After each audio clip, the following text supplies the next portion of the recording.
تصوف میں حرام سے بچنے پر بہت زور دیا جاتا ہے۔ اگر کوئی شخص کسی کے ہاں مہمان جائے اور اسے معلوم ہو کہ میزبان کا ذریعہ آمدن درست نہیں، یا اگر کہیں سے کوئی کھانا کوئی بھجوا دے، کسی کے گھر عموماً ہوتا ہے کہ ایک دوسرے کے گھر کھانا بھجوایا جاتا ہے، اگر کوئی کھانا بھجوائے اور یہ پتہ ہو کہ بھجوانے والا جو ہے وہ اس کا جو ذریعہ آمدن ہے وہ ٹھیک نہیں ہے اور بالخصوص وہ سود سے منسلک ہے، تو ایسی صورت میں کیا کرنا چاہیے؟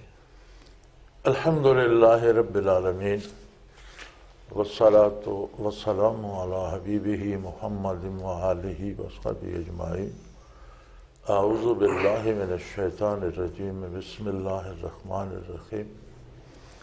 پہلی بات تو یہ ہے کہ صرف تصوف میں حرام سے بچنے پر زور نہیں دیا جاتا، اسلام نام ہی حرام سے بچنے کا ہے۔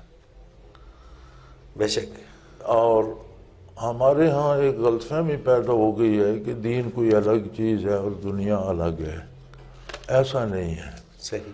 دنیا کے کام شریعت کے مطابق کرنا ہی دین ہے۔ ساری دنیا بھی دین ہے، اور نبی علیہ السلام کا ارشاد ہے کہ مومن کی دنیا بھی دین ہے۔ صحیح۔ دوسری بات یہ ہے کہ ہم مکلف ہیں کہ خود حرام کا کوئی ذریعہ اختیار نہ کریں۔ ٹھیک۔ آپ کسی کے ہاں مہمان جاتے ہیں یا کوئی آپ کو کھانا بھجواتا ہے یا آپ کوئی دعوت کرتے ہیں تو اس میں آپ اس کے ذرائع جانچنے کے مکلف نہیں ہیں۔ نہیں ہے، بالکل ٹھیک، بالکل صحیح۔ آپ کی یہ ذمہ داری نہیں ہے۔ اب یہودی عورت نے بھی دعوت کی، نبی کریم صلی اللہ علیہ وسلم نے قبول فرما لی، جس میں اس نے زہر ملا دیا تھا، ایک صحابی شہید بھی ہو گئے، اور حضور صلی اللہ علیہ وسلم کو بھی جب وقت دنیا سے سفر کرنے کا آیا تو زہر کا اثر تھا، تو حضور دعوت قبول کر لیا کرتے تھے۔ صحیح۔ تو آپ کسی کے یہاں جاتے ہیں یا کوئی آپ کو دعوت دیتا ہے تو اس کے آپ ذمہ دار نہیں ہیں کہ اس کا ذریعہ آمدن کیا ہے وہ جانچا جائے، یہ تکلف نہیں ہے اسلام۔ صحیح۔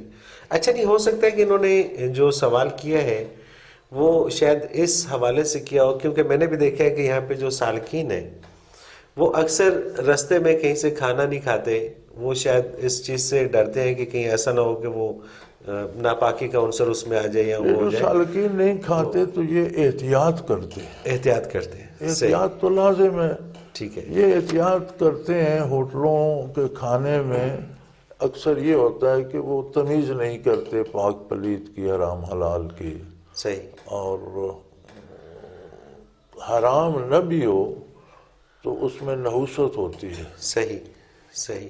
جو کھانا بنانے والے بے وضو اور بے نماز ہوں تو ایک اثر تو اس میں ہوتا ہے، تو یہ نحوست سے بچتے ہیں۔ آپ نے سوال حرمت کا کیا۔ جی ہاں جی ہاں، نہیں میں نے کہا شاید انہوں نے اس حوالے سے پوچھا ہو۔ ہاں نہیں، وہ تو اچھی کیونکہ بات ہے، حرام تو ڈیفینیٹلی یہ تو احتیاط ہے نا جی، احتیاط ہے اور یہ کرنی چاہیے۔ نحوست سے یا ایسی چیزوں سے جن میں نحوست کا امکان ہو بچنا، وہ ان کی ضرورت بن جاتی ہے۔ صحیح۔